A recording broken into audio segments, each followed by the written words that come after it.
여러분은 매달 180만 원 정도의 연금이 꼬박꼬박 들어오고 본인 명의의 집이 있으며 장성한 아들까지 둔 70세 어르신을 보면 어떤 생각이 드시나요? 아마도 참 복받은 인생이다. 노년이 안락하고 행복하겠구나라고 생각하실 겁니다. 하지만 안타깝게도 현실은 전혀 그렇지 않았습니다. 그에게 돈이 없었던 것도 곁에 사람이 없었던 것도 아닙니다. 인생에서 가장 안정이 필요한 시기에 내린 단 한 번의 잘못된 결정 때문이었습니다. 그 결과 그는 자유를 잃었고 감정에 조종당했으며 심지어 평생 지켜온 집마저 잃을 뻔했습니다. 오늘 영상의 사례는 단순히 이 어르신 한 분만의 이야기가 아닙니다. 많은 어르신들이 지금 겪고 있거나 혹은 곧 마주하게 될지도 모르는 지독히 현실적인 난제들입니다. 첫 번째 이야기. 외로움이 부른 덫. 제 나이 올해 70입니다. 매달 나오는 국민연금과 개인연금을 합치면 180만 원 정도 됩니다. 제가 사는 이 조용한 경기도 외곽 소도시의 물가를 생각하면 부유하진 않아도 혼자 안분지족하며 살기엔 충분한 돈이지요. 이웃 노인정 친구들은 제게 늘 말했습니다. 김영감은 참 팔자도 좋아. 늙어서 돈 있지, 집 있지, 시간 있지. 세상 부러울 게 없겠어. 그들 말이 맞습니다. 적어도 겉으로 보기엔 그랬으니까요. 저는 매일 새벽 5시 30분이면 습관처럼 일어나 가벼운 등산복 차림으로 천변 산책로를 걷습니다. 마주치는 이웃들과 눈인사를 나누고 6시에 돌아와 따뜻한 두유와 빵으로 아침을 해결하고 신문을 봅니다. 점심엔 낮잠을 한숨 자고 오후엔 공원에 나가 노인의 친구들과 장기를 둡니다. 듣기엔 참 평화로워 보이죠? 하지만 제 속을 들여다본다면 제가 여러분 생각만큼 행복하지 않다는 걸 알게 될 겁니다. 저는 더 이상 즐겁지 않았습니다. 아니, 소리 없는 지옥 속에서 견디고 있었다는 표현이 맞을 겁니다. 저를 이 지경으로 만든 건 노년의 외로움을 달래보려 했던 단 한 번의 선택이었습니다. 그 선택은 제 자유와 가족 간의 정, 그리고 최소한의 자존심마저 무너뜨렸습니다. 모든 실수는 사람이 떠난 자리에 공허함에서 시작되었습니다. 제게는 젊은 시절부터 고생을 함께 해온 아내가 있었습니다. 아내는 너무나 갑작스럽게 떠났습니다. 2년 전 어느 가을날, 아침까지만 해도 저녁에 묵국을 끓여주겠다던 사람이 저녁 무렵 욕실에서 쓰러진 채 발견되었습니다. 급성 심근경색이었습니다. 아내가 떠나고 나서야 저는 고독이라는 단어의 진짜 맛을 알게 되었습니다. 밥을 먹어도 모래알 같았고 잠을 자도 적막함에 몸서리 쳤습니다. 처음에는 서울 사는 아들 내외가 자주 찾아왔지만 시간이 지나며 뜸해졌습니다. 젊은 애들도 먹고 살기 바쁜데 어쩌겠습니까? 머리로는 이해했지만 가슴 한구석은 늘 시렸습니다. 바로 그때 앞동에 사는 임 여사가 제 삶에 등장했습니다. 임수진. 저보다 한 살 위인 그녀는 일찍 남편을 여의고 같은 아파트 단지 다른 동에서 아들과 살고 있었습니다. 오며 가며 눈인사만 하던 사이였는데 어느 날부터인가 우리 집에 자주 들르기 시작했습니다. 처음엔 간장이 떨어졌다. 전구가 나갔는데 좀 봐달라는 식이었죠. 그러다 차츰 자리에 앉아 차를 마시며 젊은 시절 이야기를 나누게 되었습니다. 그녀는 참 말주변이 좋았습니다. 젊어서 고생하며 아들 하나를 억척스럽게 키워냈는데 다 키워놔도 결국 혼자라며 눈물을 훔치더군요. 우린 참 닮았어요. 같은 운명을 걷는 길동무네요. 그 말에 저도 모르게 마음이 움직였습니다.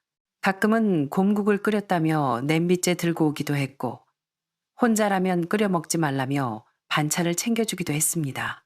너무 자연스러워서 저도 별 의심 없이 그녀의 존재에 익숙해져 갔습니다.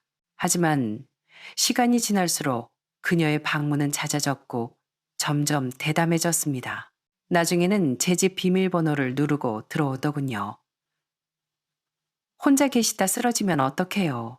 제가 들여다봐야죠.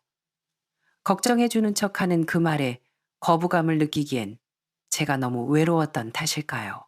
그러다 제가 돌이킬 수 없는 실수를 저지른 그날 밤이 왔습니다. 감기 기운이 있어 누워있는데 임여사가 찾아왔습니다. 몸보신해야 한다며 삼계탕을 끓여오고 약주라며 담금주 2병을 꺼냈습니다. 한 잔만 마시고 푹 자라면서요.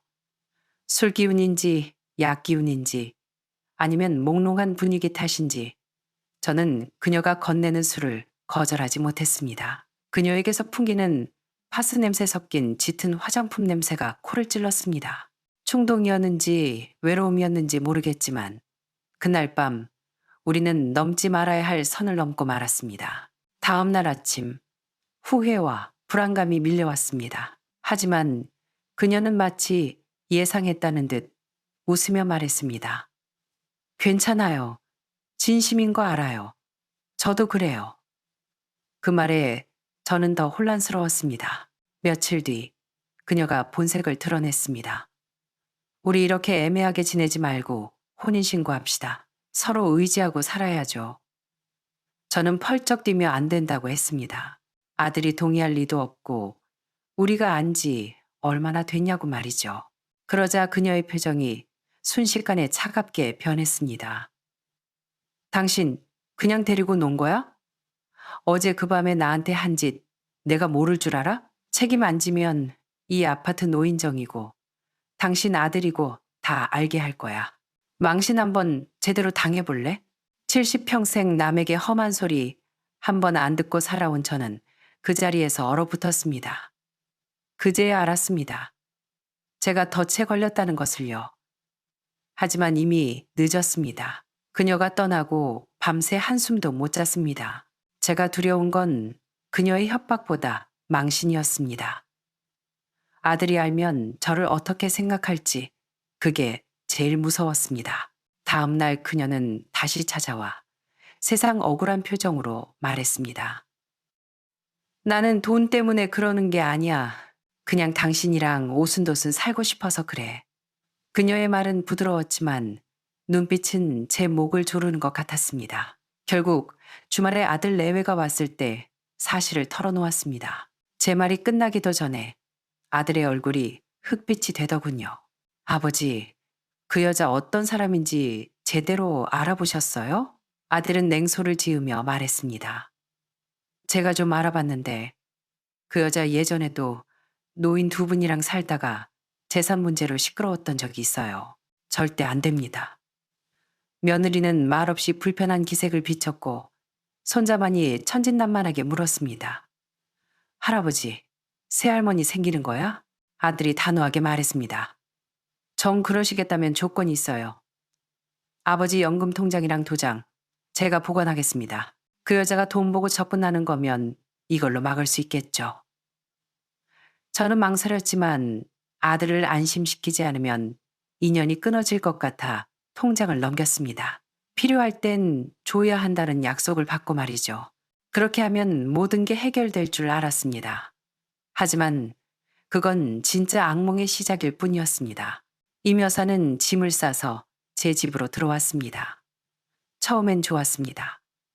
아침 일찍 일어나 밥을 차려주고 저녁엔 부채질을 해주며 말동무가 되어주었죠. 돈 때문에 온 건 아닐지도 몰라라는 생각이 들 정도였습니다. 하지만 꿀 같은 시간은 잠깐이었습니다.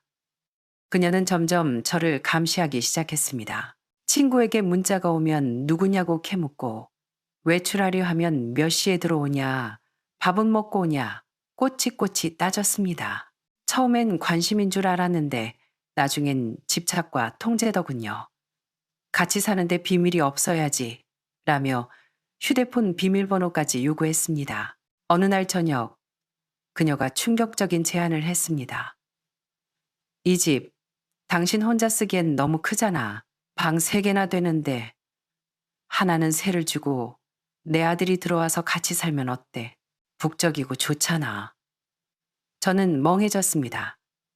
제 의사는 묻지도 않고 이미 결정한 말투였습니다.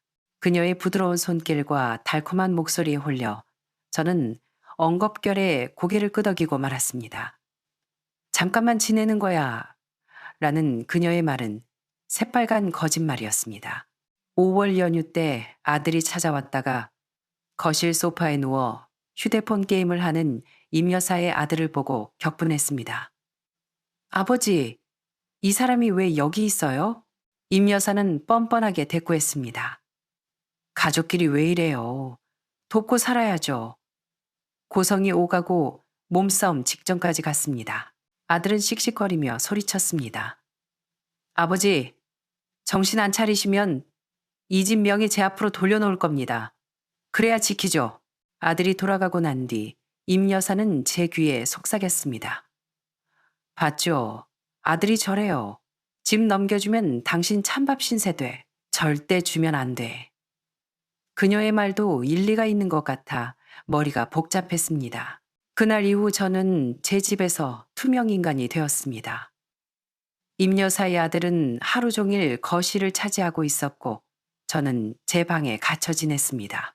현금은 다 떨어졌는데 통장은 아들에게 있고 임 여사는 생활비 타령을 하며 저를 옥죄었습니다. 병원에 가고 싶어도 돈 없잖아?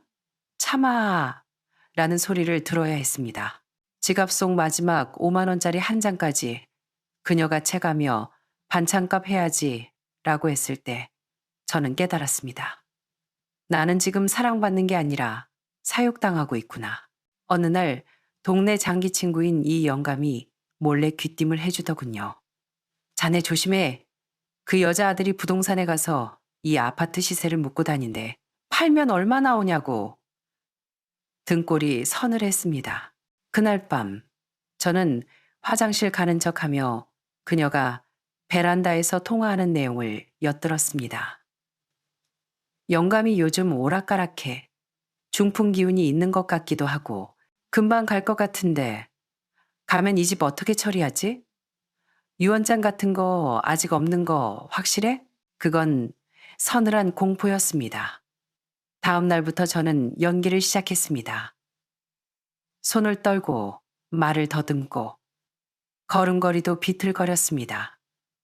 중풍 전조 증상처럼 말이죠. 임 여사는 처음엔 걱정하는 척 하더니 며칠 지나자 귀찮다는 듯 방치했습니다. 제가 일부러 넘어져도 조심 좀 해요.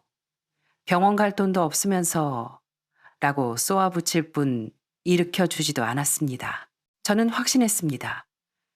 그녀는 제 간병인이 될 생각이 전혀 없다는 것을요. 다음 날 새벽, 저는 아픈 척하며 몰래 택시를 타고 친구 사위가 운영하는 변호사 사무실로 갔습니다. 변호사는 제 이야기를 듣고 딱 한마디 했습니다. 늦지 않게 오셔서 다행입니다. 저는 그 자리에서 부동산 신탁 계약을 체결했습니다. 집의 소유권은 제가 갖되 관리와 처분 권한을 신탁회사에 맡겨 제 동의 없이는 누구도 집을 팔거나 담보 잡을 수 없게 묶어버린 겁니다. 그리고 아들에게 보낼 편지를 썼습니다. 변명이 아니라 사과와 결단을 담아서요. 내가 늙어 노망이 났었다. 외로움이 눈을 가렸다. 이제 정신 차리고 내 스스로 내 삶을 지키려 한다. 이 집은 아무도 못 건드린다. 집에 돌아온 저는 임 여사에게 냉랭하게 대했습니다. 어디 갔다 와? 라고 묻는 그녀에게 신경 꺼. 어차피 밥도 안 주는데 라고 대꾸했죠. 그녀가 아들이 무슨 말 했어? 라고 물어도 무시했습니다. 그리고 며칠 뒤 임 여사는 집이 신탁에 묶여 팔 수 없다는 사실을 알게 되었고 제가 더 이상 만만한 상대가 아님을 눈치챘습니다. 그녀는 별다른 소란 없이 짐을 싸서 나갔습니다. 친정에 좀 다녀올게 라는 말을 남기고 다시는 돌아오지 않았습니다. 며칠 뒤 그녀의 아들이 남은 짐을 가지러 왔을 때도 우리는 한마디도 나누지 않았습니다. 설날 아침 현관 앞에 과일 바구니와 쪽지가 놓여 있었습니다. 아버지, 건강 잘 챙기세요. 민호 올림.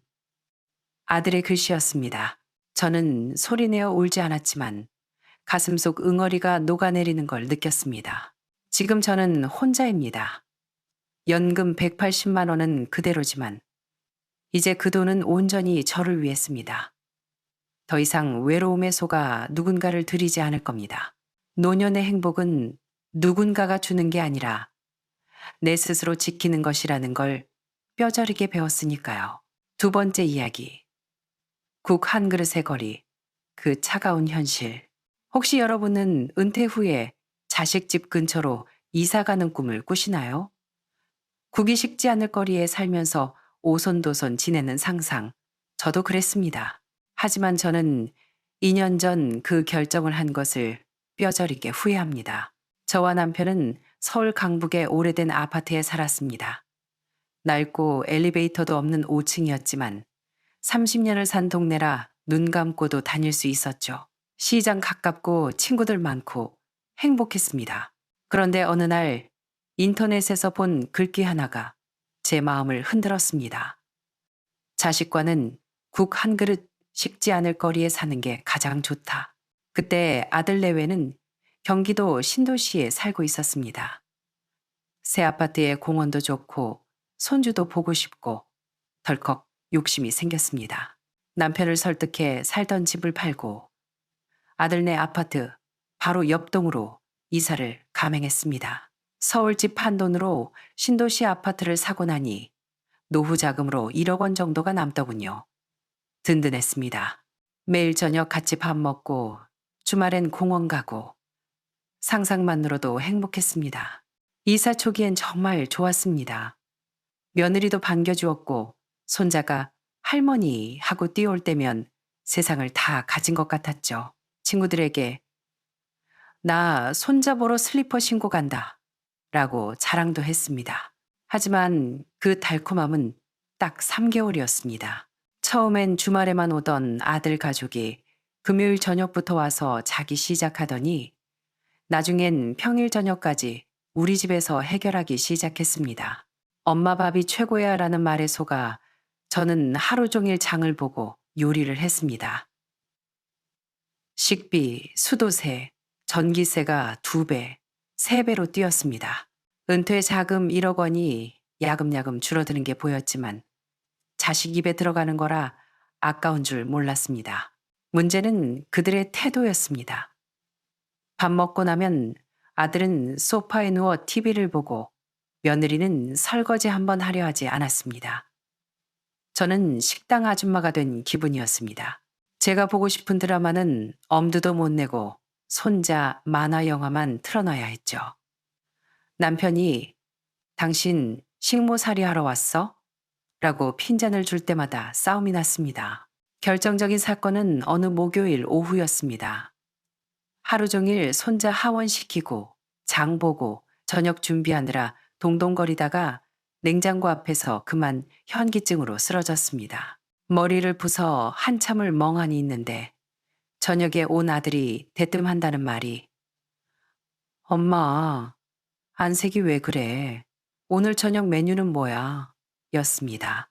걱정보다 밥이 먼저인 아들을 보며 저는 밥상을 차리다 말고 방으로 들어가 펑펑 울었습니다. 내가 내 돈 쓰고 내 몸 갈아서 지금 뭐 하는 짓인가? 며칠 뒤 우연히 만난 위층 최 여사님과 이야기를 나누게 되었습니다. 그분도 저와 똑같은 처지였다가 지금은 독립을 선언하고 자기 삶을 찾았다고 하더군요. 자식 밥 해주는 기계 되지 말고 내 인생 살아야 자식도 귀한 줄 알아요. 그 말이 비수처럼 꽂혔습니다. 저는 결단을 내렸습니다. 나 다시 이사 갈란다. 아들은 황당해하며 엄마, 왜? 우리가 뭐 잘못했어? 라고 물었지만 저는 구구절절 설명하지 않았습니다.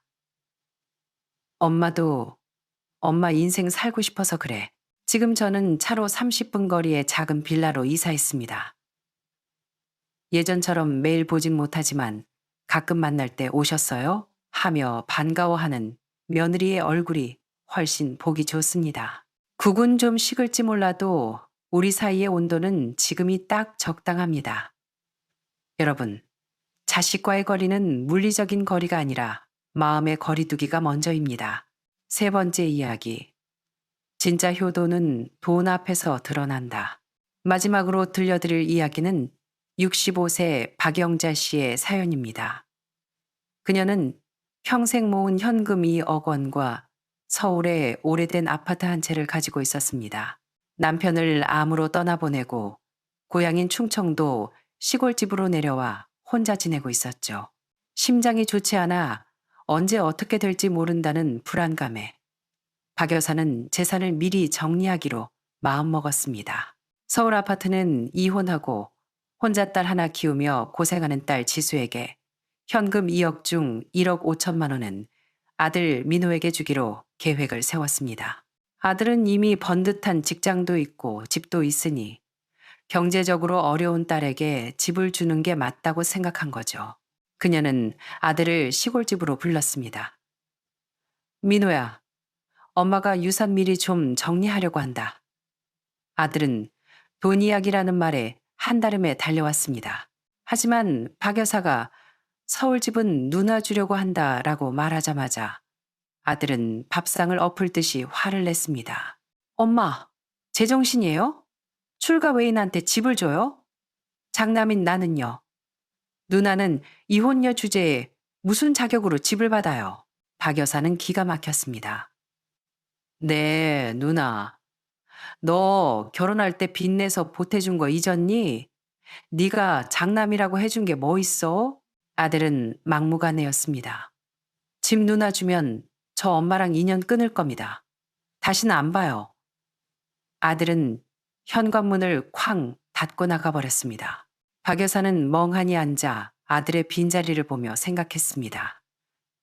이게 자식인가 빚쟁이인가. 다음 날 딸 지수가 내려왔습니다. 박 여사는 눈물을 글썽이며 딸에게 말했습니다. 내 동생이 저런다. 엄마가 집 넣어주려고 했는데 지수는 엄마의 손을 꼭 잡으며 말했습니다. 엄마, 나 집 필요 없어. 엄마 건강한 게 제일이야. 그 집 엄마 노후 자금이잖아. 나 주지 말고 엄마 병원비로 써. 동생한테도 주지 마. 박 여사는 그 순간 결심했습니다. 진짜 내 편이 누군지 이제야 알겠다. 그녀는 다음날 딸과 함께 서울로 올라가 법무사를 만났습니다.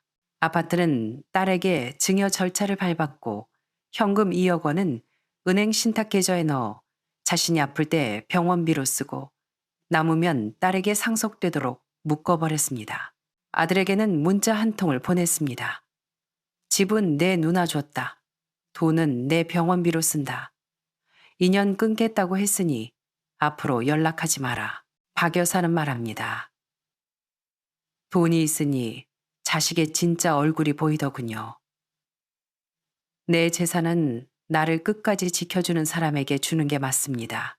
그게 피를 나눈 자식이라도 마음이 떠났으면 남보다 못한 법이니까요. 마무리를 하며 오늘 3가지 이야기를 통해 우리는 무엇을 배웠을까요? 첫째, 노년의 외로움은 위험한 덫이 될 수 있습니다. 사람을 들이는 일은 신중해야 하며 내 재산과 권리를 지키는 법적 장치 신탁, 유언들을 미리 마련해야 합니다. 둘째, 자식과의 거리는 너무 가까우면 화상을 입습니다. 서로의 삶을 존중하는 적당한 거리가 오히려 효도를 만듭니다. 셋째, 재산은 자식들의 효심을 시험하는 도구가 아니라 내 마지막 존엄을 지키는 방패입니다. 황혼의 인생길, 여러분은 어떤 준비를 하고 계신가요? 부디 현명한 선택으로 여러분의 남은 날들이 평안하시길 기원합니다.